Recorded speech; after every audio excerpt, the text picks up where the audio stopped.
1 Samuel chapter 18 is where we are at, and I titled this Highly Esteemed, and we will see why that is at the end of the chapter. In fact, it's one of the last things that's said in the chapter.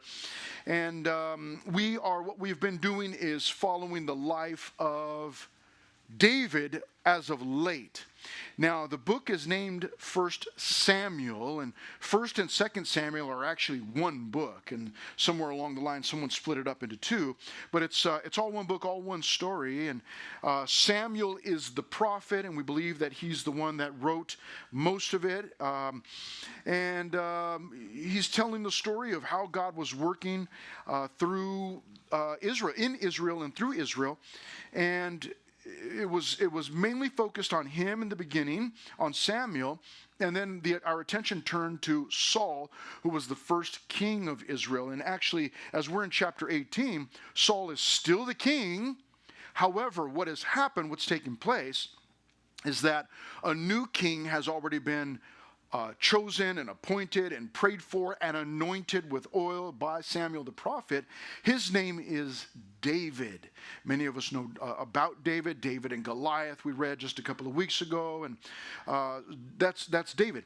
He's the next king.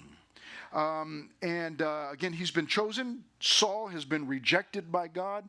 David has been chosen, and yet something very intriguing, something fascinating happens, and that is that David is chosen as the next king, and yet he does not assume that position for many years.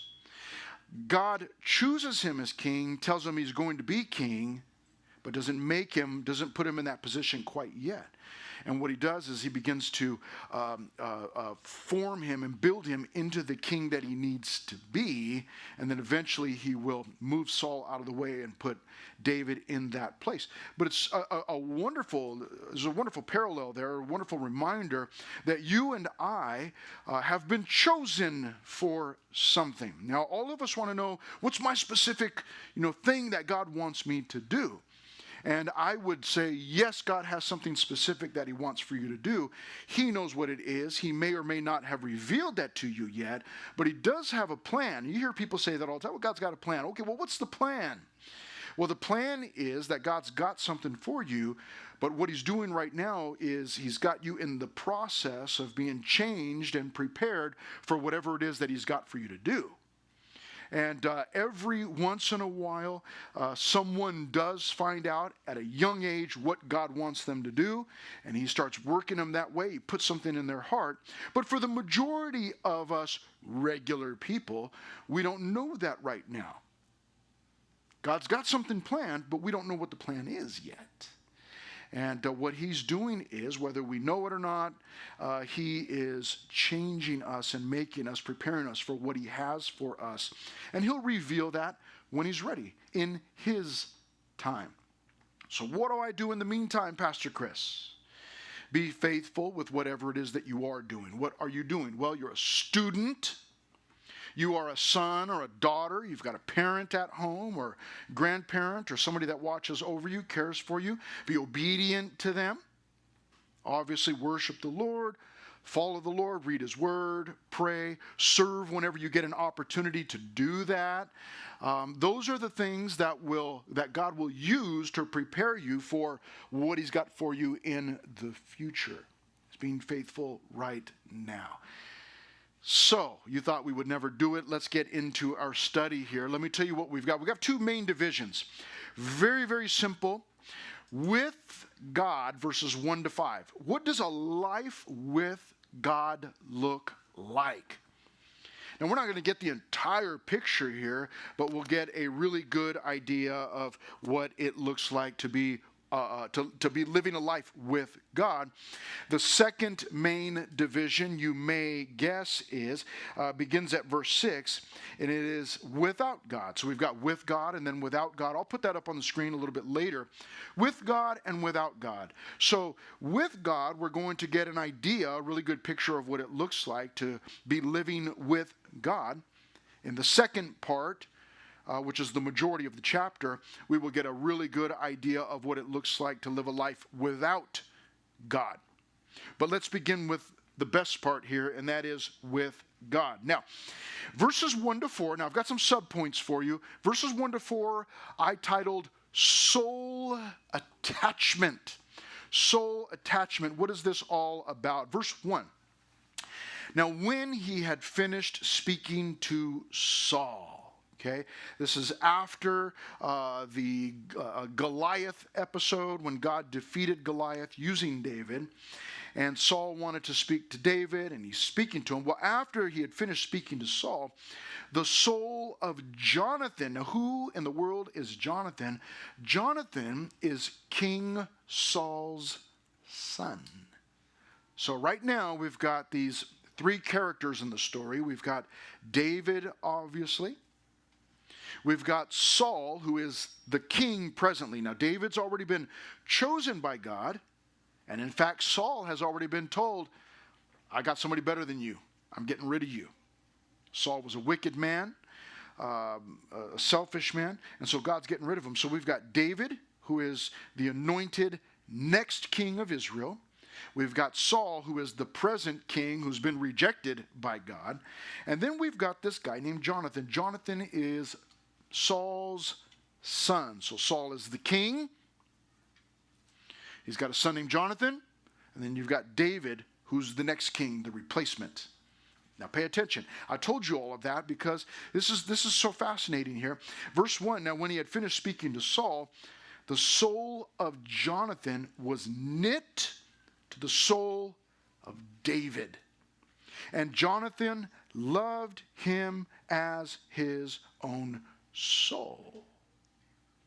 What does that mean?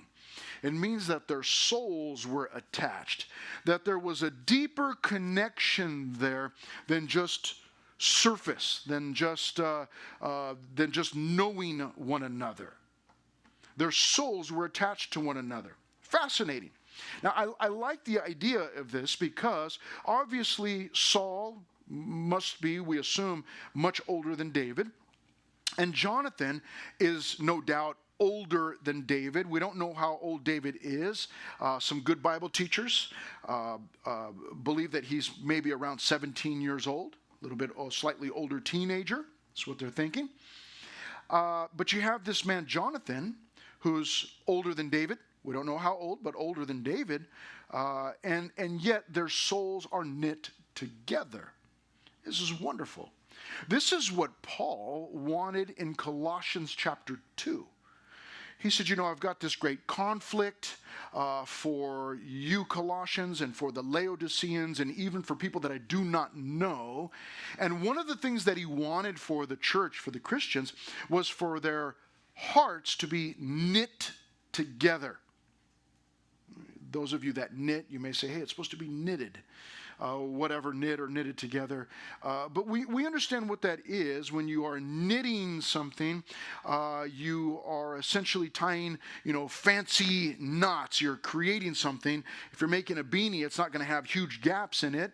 You're making a beanie. The material that you're using is going to be very close together. That's the idea, is that the hearts would be tied together, and that's what's taking place here in verse 1. Now, there has for many, many years been parts of the homosexual community that have looked at this and said, you know what, this right here, this is proof that Jonathan and David, they loved one another, they were homosexuals, they loved one another, and see, God approves of homosexuality. But there's no indication of that whatsoever. In fact, what that does is it only goes to prove that the homosexual community doesn't really understand love. Because we can love one another without there being romance involved, right? So just because we love one another and because two guys love one another doesn't mean that it has to be romantic. It doesn't have to be romantic. Love can be romantic, but love is... it's sacrifice, it's service to one another. It's me choosing to care about you, to love you. And here we see these two guys, their souls are knit together. Now, the reason that I love this is because I have, God has been very, very good to me over the years, and I have always, since I got saved, I should say, I have had relationships, brother relationships, brotherhood relationships with some older guys in my life, some key guys that have been able to teach me things, that have been able to partner with me, and not by saying, okay, sit down here and let me teach you a thing or two, but just as I watch them. I'm very observant. Now, my wife may not think so, but I do watch a lot of things. I'm always trying to pay attention, and some of these older guys that God has placed in my life, I just watch them. I watch what they do. And that's how I learn. I'm watching what they do, and then I can jump in there and do it, or I see how they respond, and then I do my best to respond that same way. If it's a favorable outcome, I go, okay, they did that, I need to do that. I need to do it that way. And so a relationship with somebody that's older than you, that obviously is a good influence. All of us probably have older cousins. Sometimes older cousins, man, they can be dangerous. They're older, you like them, they're cool, they dress, the way they dress or whatever, and they can be a huge influence, but oftentimes those cousins can be a huge evil influence or a bad influence. But somebody that's a good influence, somebody that's godly, that's following the Lord, and they're older, I can watch them and see what they do. And so I love this for David. I love this for him, that Jonathan is knit together with David. He's got a fondness for David. Now, in verse 2, it goes on to say this, that Saul took him that day. Saul took David. Now, this is just a quick note. Some of you may remember this if you've been here through our studies of 1 Samuel. But this was one of the warnings that Samuel had for the people when they wanted a king. We want a king. We don't want you leading us anymore, Samuel. We want a king. And one of the things that he warned them about was that, listen, the king is going to take your children. And you go, what in the world does that mean? This is it. Saul had the power, because he was king, to say, all right, David, you're never going back home. You're staying with me, and you're going to serve me. And so that they were warned about that. But that's exactly what he's doing here. But obviously God's orchestrating. So it says in verse 2 that Saul took him that day, took David, and would not let him go home to his father's house anymore. Then Jonathan and David made a covenant, because he loved him as his own soul. That's wonderful. Philippians chapter 2. Esteem others as better than yourself, and to look at other people and treat them as if they are better than me.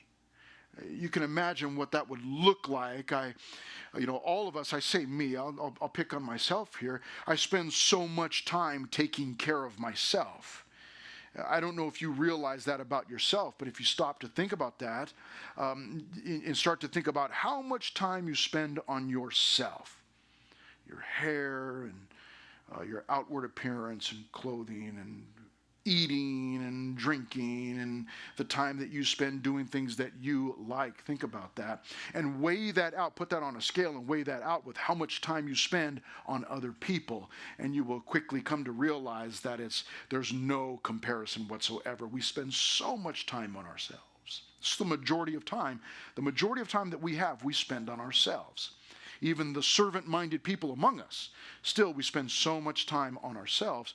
And I love this here that Jonathan and David, they make this covenant because Jonathan loved him as his own soul. Man, he had a love for them. No doubt this is from God, stirring this up in the heart of Jonathan. But it says verse 4, look at this. Here is his love. And Jonathan took off the robe that was on him and gave it to David, with his armor, even to his sword and his bow and his belt. Now, stop and think for just a moment with me. Jonathan, does anybody remember who Jonathan is? Who is Jonathan? Anybody remember? Anybody? Who is John? Saul's son. Yes, very good. And Saul is who? Who is Saul? The current king. The current king. Okay, tracking with us? Saul is the king. Jonathan is his son. Therefore, in verse 4, when it says that Jonathan took off the robe, what kind of a robe is that? Well, whatever Jonathan had was royal. So he takes off this royal robe, even with his armor, his sword, his bow, his belt. He gives that all to David. Wow.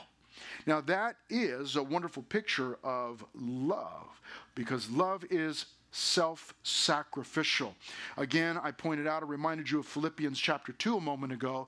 And what does it say there? Paul is telling the Philippians to esteem others as better than themselves. Treat others better than you would yourself. And this is a wonderful picture because Jonathan is taking off what belongs to him, his outward robe, his gear that he has, and he's giving it away freely to David. I love that Jonathan holds these things loosely. Have you noticed that your parents give you things? You ever thought about that? They give you things, and they give you things that you do not deserve. You go, what are you talking about? I'm so wonderful. Of course I deserve those things. That's not true, is it? The Bible says that the heart, the human heart, who we are, is deceitful and desperately wicked. Take that for a Sunday morning. That's how God characterizes us. As at the core of who we are sinful, we are desperately wicked. We don't deserve the things that our parents give us. You've got to be honest about that. You don't deserve that. You may be the greatest son or daughter in the world, but we don't deserve those things. Our parents give us so many things freely. They hold on to those things loosely. You think about, if you were to stop and think about some of the most giving people in your life, besides yourself, of course, because you're so giving. But your parents, think about that, how much they give. It's sacrificial, and Jonathan is doing that. He takes off what is his, this royal robe and this royal armor and the royal sword and the royal bow and belt, and gives it all to David. That's a wonderful picture of love.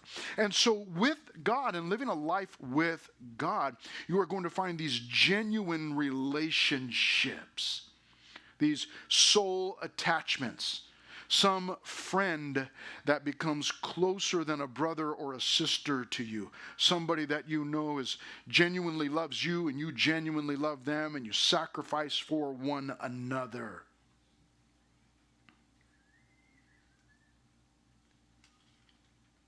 You've noticed, haven't you, that different types of people are attracted to the same types of people. Right? I mean, you've noticed that. You've noticed that, right? That when you have somebody that is, we're trying to be nice about it because we're in church, but let's just say they're trouble. And have you noticed that they always seem to hook up with somebody else that's trouble? Have you noticed that? And that those that are pursuing God, they seem to always find other people that are pursuing God. Well, here, Jonathan and David seem to be heading in the same direction. We'll continue to see this, but these wonderful relationships that we have when we're living with God, in communion with God, He then brings us other people to partner with us, to encourage us, and that we can encourage. And that's a good thing. It's a very good thing. Now, here's the second thing in verse 5 that we see in a life being lived with God, and that is just generally success. Look at verse 5. So David went out wherever Saul sent him and behaved wisely. He was successful. Just whatever he did, he behaved wisely. And Saul set him over the men of war. Now, here's an older teenager, we believe. Again, we're guessing that he might have been about 17. What a thought, to be 17 years old or be a teenager and to be in charge of men of war. And yet Saul could see that there was something special about David, and he put him over the men of war. And then notice what it says in verse 5. And he was accepted in the sight of all the people, and also in the sight of Saul's servants. In the sight of Saul's servants, sight of Saul's servants, sight of Saul's servants. Think about that. I mean, generally speaking, do people like younger people telling them what to do? They do not, generally. You're young. You don't understand. You don't get it. You don't know. Get out of here. You don't tell me what to do. And yet, we see here there was success in David's life. Whatever it was that Saul sent him to do, he did it wisely, behaved wisely. So much so that Saul even made him this captain over this group of men. But all of those men, all of the people accepted him, and even Saul's servants accepted David. He was successful in everything that he was doing. Everywhere that he went, he was successful. This is a result of walking with God. David was in fellowship with God. He loved God. We're going to see that throughout his life. But he loved God. And because he's living his life with God, these are the proofs of that. These are the characteristics of somebody that is living life with God. And so you and I must ask ourselves before we leave this section and get into the second section, what are the proofs that I'm living my life with God? Are there any proofs? Somebody's asked this question before throughout the years, and it's a question that I've passed on, or I've asked myself and then passed on to others. But what is there about my life? Is there anything in my life that proves that I'm living with God? If I was to be taken to court, charged with being a Christian, could that be proved? Could my lawyer stand up and make a case and prove to a jury that I am living with God? For David, we see here that he had this soul attachment. People loved him they loved him. Jonathan loved him. But people just generally accepted him. They liked him there in verse 5. There was proof that God was with him. And if I were to be taken to a court of law and accused of being a Christian, could it be proven that in fact I had been with God? I heard a story it's a true story actually, about a church that was taken to court by the owner of an adult bookstore, they call them. Now, you don't have any of these around here. God bless your souls. Hopefully you never do. But in other places, there are these, what they call, and let's put it nice, adult bookstores. In other words, it's a store filled with pornography. Absolutely nasty. And what had happened was a church was nearby one of these stores, and they had decided, we need to pray that God would shut this place down. And so they began to pray on a regular basis. And wouldn't you know it, eventually that shop shut down. Well, the shop owner knew about what the church had been doing. So the shop owner actually took them to court and accused them of praying so that his shop ended up shutting down, putting him out of business. And when they went to court, the tables were flipped because the shop owner said, you know what, it's the church's fault. I'm suing them. They put me out of business because they prayed and God shut my shop down. And the church, to everyone's dismay, ended up arguing, no, it wasn't really us. All we did was pray. We didn't really believe God was going to do anything because they didn't want to be sued. There was proof that God had been working on behalf of that church, but the church didn't want to own it. But here, where there's proof that David is walking with the Lord, is there proof that you and I are walking with the Lord? That someone could take and say, you know what, this person, no, I'm going to tell you what, I know that they're a Christian because they do X, Y, and Z, or I've seen them do this, or I'm confident. Here are the characteristics of their life. There was proof in David's life. Now we turn our attention largely to Saul, although we'll see David in here also. But what does a life without God look like? Verses 6 through 30. It's a long section. But the first thing that we see is that Saul was envious, verses 6 through 11. Now it happened as they were coming home, when David was returning from the slaughter of the Philistine, that's Goliath, this is after that fight, that the women had come out of all the cities of Israel, singing and dancing to meet King Saul with tambourines, with joy, and with musical instruments. So the women sang as they danced and said, Saul has slain his thousands and David his 10,000s. That was the hit song of the day. Number one spot.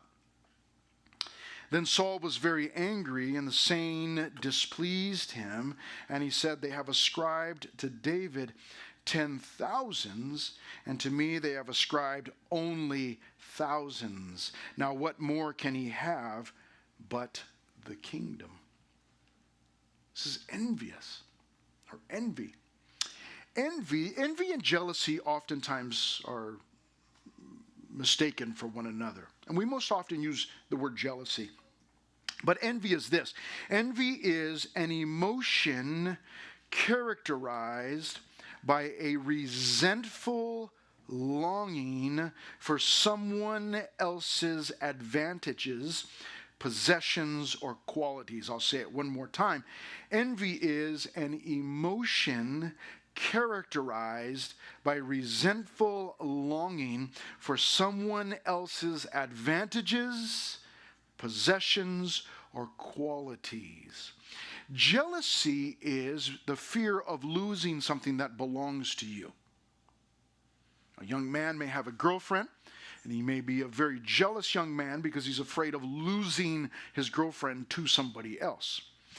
Envy is wanting, longingly, you long for what someone else has, and there's also some resent in there, but whatever it is that they have or who they are, you want it and you don't want them to have it. This is Saul, and this is one of the proofs, one of the signs of a life that is not committed to God.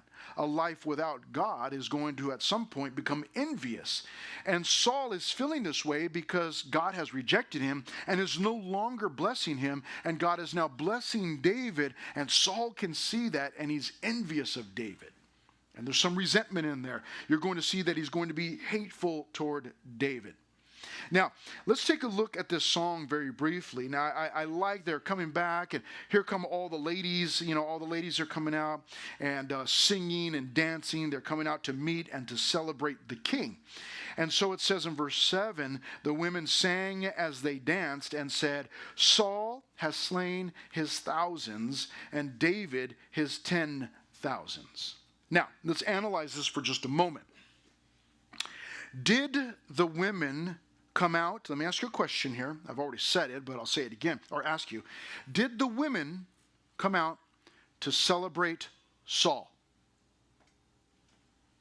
Anybody? Okay, let me read it for you one more time. Verse 6.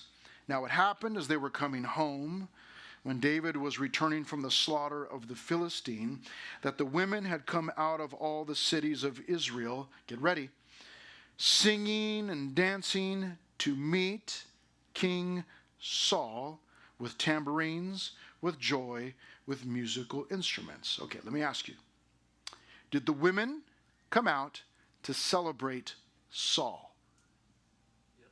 Thank you very much. Yes, they did. Yes, they did. Told us that in verse 6.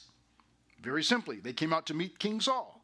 They came with tambourines, with joy, with musical instruments. Now, as they're coming home, obviously there's this song. Saul has slain his thousands. I mean, started out great.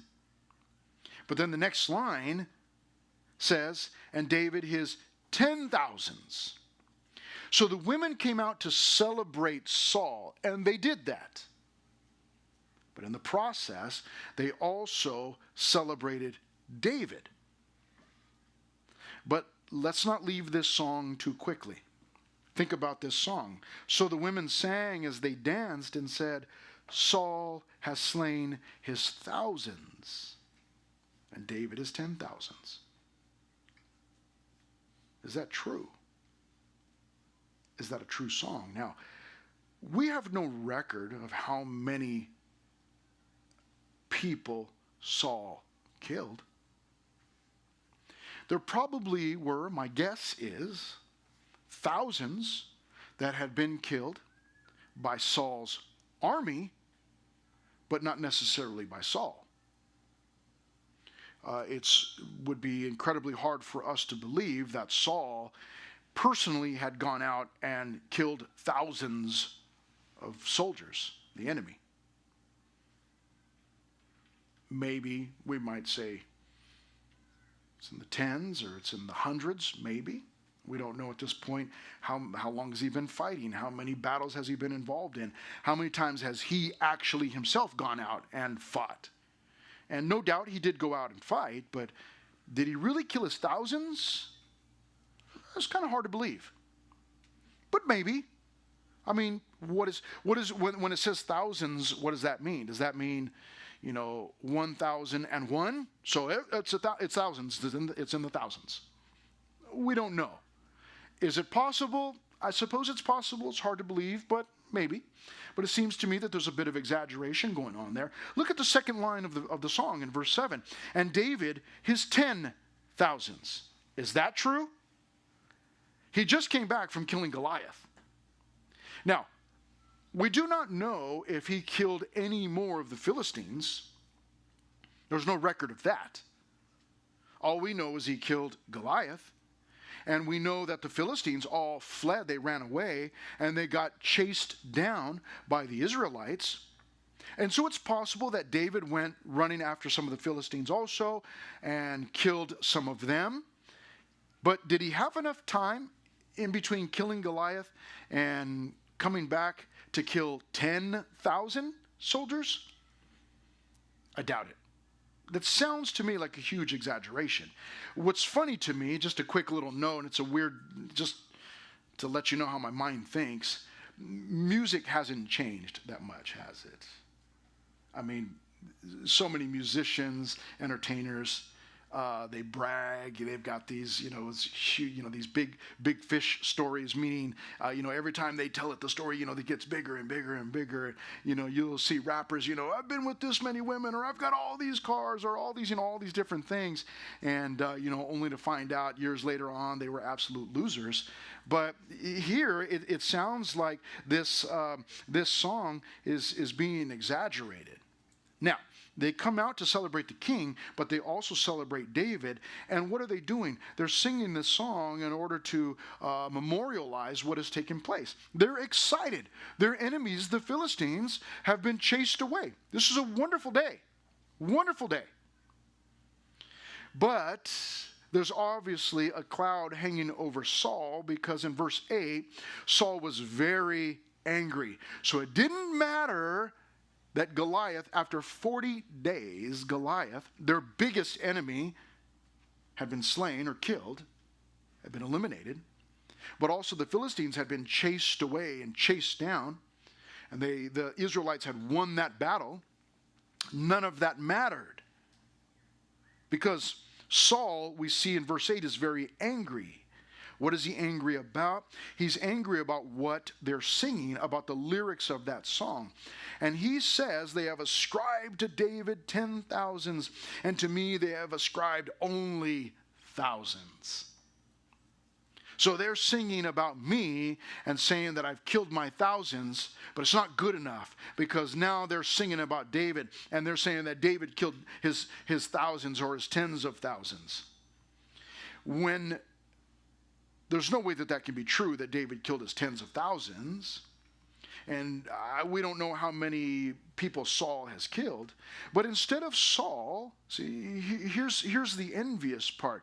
Instead of Saul being secure in who he is, in who God has made him, in being the present king at that time, instead of just being satisfied with that and saying, look, David didn't kill his 10,000s. Everybody knows that. It's just a song. Instead of doing that, he takes it seriously. Why is that? It is because he is, and this is a sad thing about some people, and I've seen it with lots of guys throughout my lifetime, and that is guys that are not secure in who they are. And so because they're not secure in who they are, they always have to try to be bigger and better than someone else. Now, ladies, we talk to the ladies for just a moment. You have noticed something about guys at times, right? That with guys, a lot of times, everything's a competition. Have you noticed that? And then if something's going on and there's a competition, be careful, because once a girl shows up, goodness, the stakes just went up 1,000 times. All you had to do was walk into the room or walk into the area or walk within eyesight. And all of a sudden, the guys, they want to push the boundaries. Well, I can jump over this thing. Well, I can jump over 2. There's a girl, set up 5. I can go over 5. I'm bigger, I'm faster, I'm stronger. Sometimes it's not in some physical battle. Sometimes it's in outward appearances.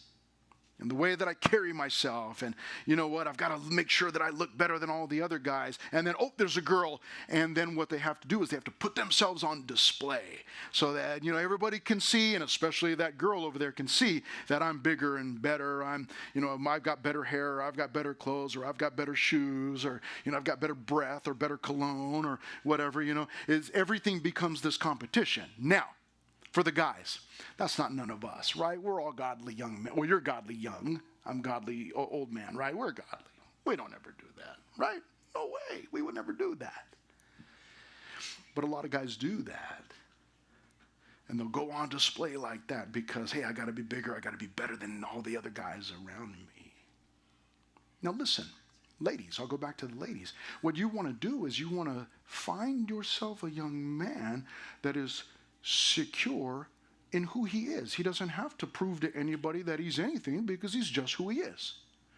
And the best way to do that is to find a godly young man.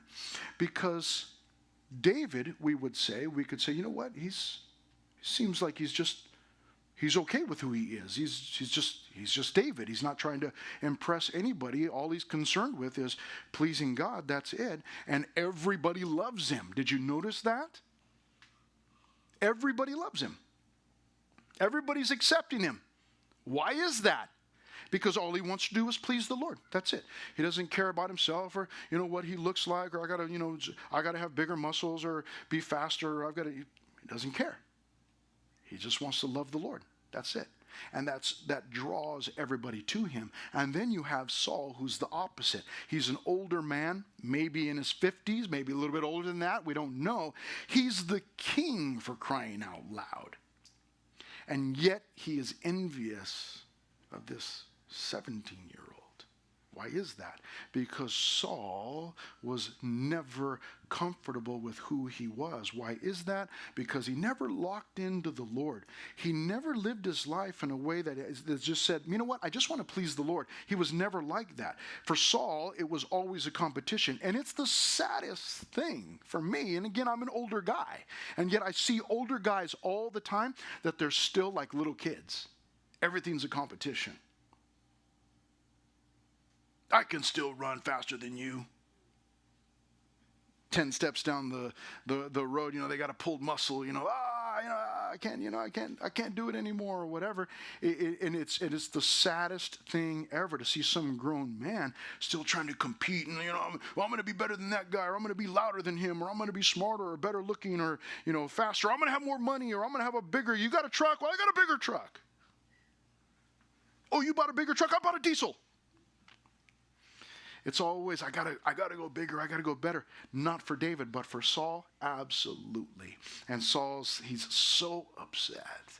I can't believe they're singing this song about this little punk little teenager, and he's hating every bit of it. It's envy.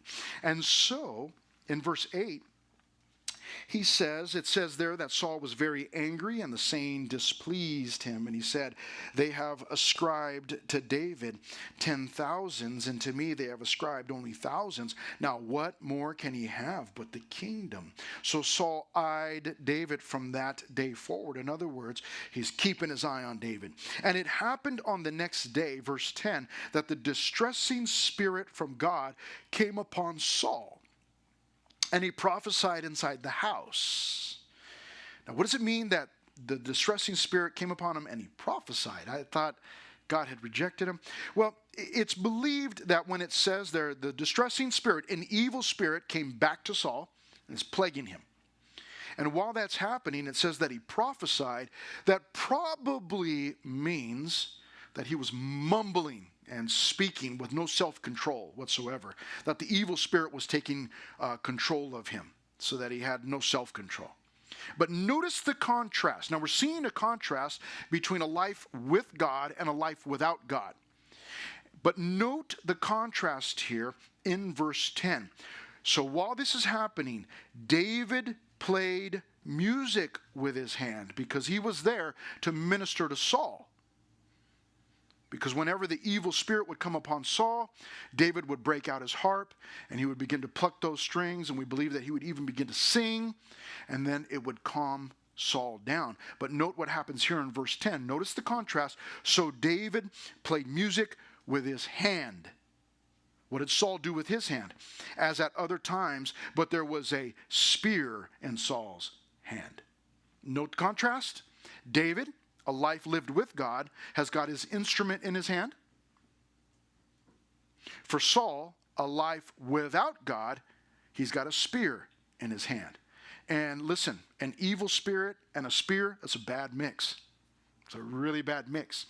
And in verse 11, Saul cast the spear, threw the spear. You go, okay, who did he throw it at? For he said, I will pin David to the wall. As he's being controlled by this evil spirit, he's got that spear in his hand, and he throws that thing at David. And note in verse 11, but David escaped his presence twice. You know that actually implies there that that Saul threw a spear at David, missed him. David left, and then came back in. That's insane. I would have been gone. I would have left. I would have ran. There's no way I would have stuck around. You go, why would David do that? Well, what you and I are going to find out as we continue going through 1 Samuel is this, that David, was he anointed king? Yes. But in his mind, Saul was still the king until God decided to move him out of the way. And David, you're going to find, is committed to Saul. Isn't that crazy? Saul tries to kill him. Here, he tried to kill him twice. And yet David remains committed to Saul. Why is that? Because David is living a life with God. And whoever God has set up as the person in charge, David is good with that. Here's the second thing. Second thing is a life without God is going to be lived in fear. Saul is envious and he's fearful. In verse 12, now Saul was afraid of David. Isn't that wild? I mean, think about that. Saul is a grown man. David is a teenager. And Saul's afraid of David. And Saul was the one holding the spear. Saul was the one trying to kill David. Doesn't it seem like David should be like, it should be the other way around, like David should be afraid of him? And yet Saul, because of his envy, it now leads to fear, and he's living in fear of David. And it says there in verse 12, because the Lord was with him, with David, but had departed from Saul. And just a little side note, listen, when I'm teaching you the Bible, these are life lessons. But sometimes we come across these things and you get a practical daily lesson. And you might say that all of these things are practical daily lessons, but here's a practical daily one. There are going to be times in your life when someone is against you in some way. They may want to fight you. They may want to orchestrate things so that to try and make you fail at what you're doing. It might be on a team. It might be in class. Whatever it might be at a work situation later on. But there may be someone who's like, you're just thinking, man, I don't know. They just hate me. I don't understand what that is. There's a good chance that if that's happening, it is because they see something in and about your life. They notice some difference. And they go, you know what? This person is a threat to me. Why? Because they're doing well. They're prospering. They're successful. And I'm not. And I hate it. And I'm going to try and get them to fail. You need to be aware of that. Because there will be times in your life, I'm telling you this, there will be times in your life when you'll go, I don't know, they just don't like me. I don't know what it is. And people will say, it's just, clash of personalities or whatever. Yeah, it's just, no, don't worry about it. But it's going to be a big deal. You need to pray for that person. You do your best to continue living for the Lord. And so it says in verse 13, therefore Saul removed him from his presence and made him his captain over 1,000. And he went out and came in before the people.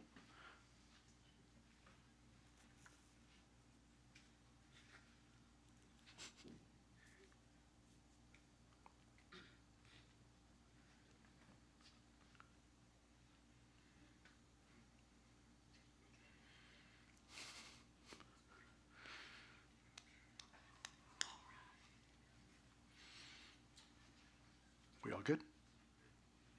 Yeah? Should we wait? Looking for someone? Who do you got? So there you go.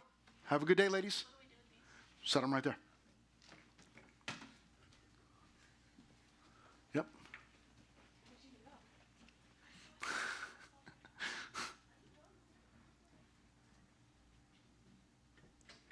Welcome back. Verse 13, therefore Saul removed him from his presence and made him his captain over 1,000. And he went out and came in before the people. So Saul says, you know what? I got to get rid of this guy. I don't want him around me. And he sends him. But look at this in verse 14. And David behaved wisely in all his ways, and the Lord was with him. Therefore, when Saul saw that he behaved very wisely, he was afraid of him. But all Israel and Judah loved David, because he went out and came in before them. In other words, everybody loved David except for Saul, but everybody loved David. And he had freedom to go in and out and walk among the people. Now here's the last thing. It's a long section, but we'll read through this. A life without God is envious, fearful, and in this case, not all the time, but in this case, it became murderous. Verse 17.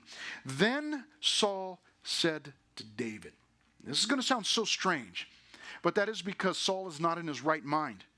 He's filled with envy. He's filled with fear. He's motivated by those things and attempting just attempting to make this guy David, go away. So it says, then Saul said to David, here is my older daughter, Merab. You go, wait a minute, he hated him, so he's going to give him his daughter? Yeah, Saul is, he's not thinking straight. He says, I will give her to you as a wife.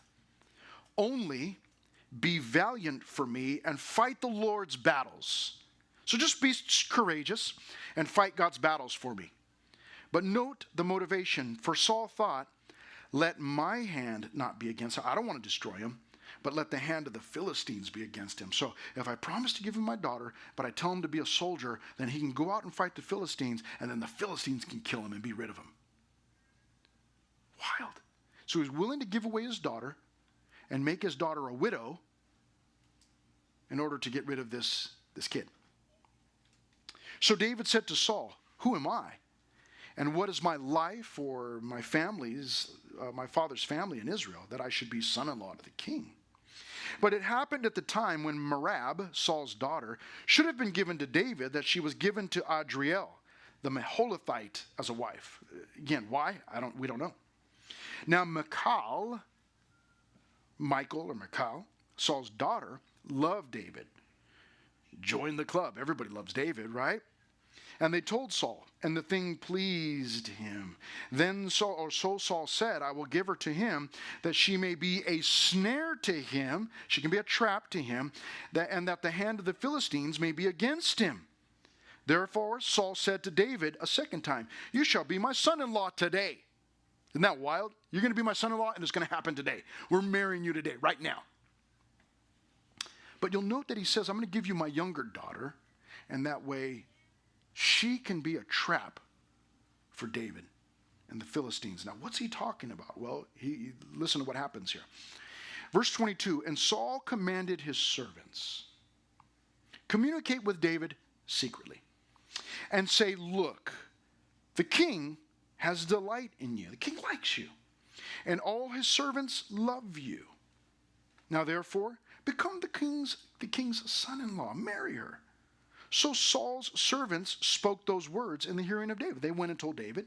Look at David's response. David said in verse 23, does it seem to you a light thing to be a king's son-in-law? Seeing I am poor and lightly esteemed, a poor and lightly esteemed man. He's like, who am I? I don't have any money and nobody esteems me highly. Note how he views himself. He's got this humble view of himself. And the servants of Saul told him, saying, in this manner David spoke. They go back to Saul and they say, hey, here's what David said. Then Saul said, thus you shall say to David, the king does not desire any dowry. So there you go. David's thinking, what he was really thinking was, I can't afford to marry Michal. And Saul says, listen, don't worry about it. There's no money involved. This becomes a little gruesome here in verse 25. The king does not desire any dowry, but 100 foreskins of the Philistines to take vengeance on the king's enemies. Now, I don't want to go into a bunch of detail here because this is gross, but just so you know that the foreskin that he's talking about, that is a portion of skin, listen, that is only on males. That's as far as we'll go with it, okay? But the idea is, the king says, listen, you don't have to pay. What I want you to do is go kill 100 Philistines and then prove it by bringing back this portion of skin. Why did he say that? I mean, what kind of party is this, man? And so it says this in verse 25. Thus you shall say to David, the king does not desire any dowry, but 100 foreskins of the Philistines to take vengeance on the king's enemy. But look at this. But Saul thought to make David fall by the hand of the Philistines. You see, that's his whole motivation. You can take my daughter. Don't worry about paying. Just go over and kill 100 Philistines. Why? Because he's hoping that the Philistines will kill David. He doesn't care about his daughter, doesn't care about them being married, doesn't care about anything other than ridding himself of David. So in verse 26, when his servants told David these words, it pleased David well to become the king's son-in-law.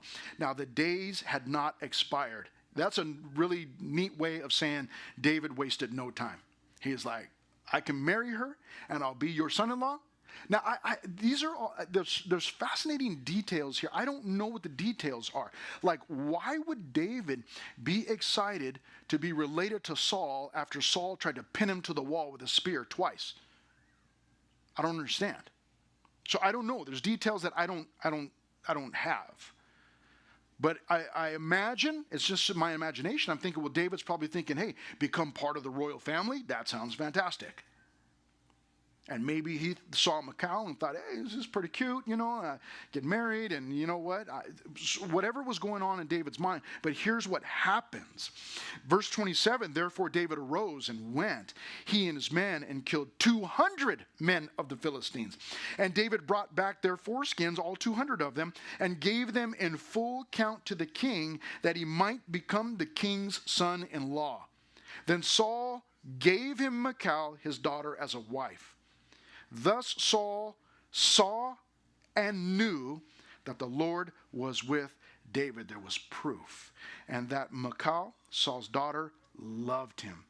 And Saul was still more afraid of David. So Saul became David's enemy continually. Then the princes of the Philistines went out to war, and so it was whenever they went out that David behaved more wisely than all the servants of Saul, so that his name became highly esteemed. There it is. Highly esteemed. There's a stark contrast in the two different lives. One being lived with God, one being lived without God. You and I must decide which one we want. Both are available to us. Do I want to live with God, or do I want to do my own thing? We see the benefits of living with God. And then we see the proofs of living a life without God. Obviously, we want to choose the life. I want to live with God, man. I want God to have his way in my life. That becomes then a choice. It becomes a choice right now where I go, no, I want to live with God. But then it then becomes a daily choice in all the thousands of different decisions I make throughout any given day. See, David was choosing along the way to be wise and to honor Saul and to honor God and love the Lord. He was choosing those things. And so you and I want to look at those two examples and go, wait, which one do I want? You know what? I want the top one. I need to begin with, I want to live with the Lord. That's step number one.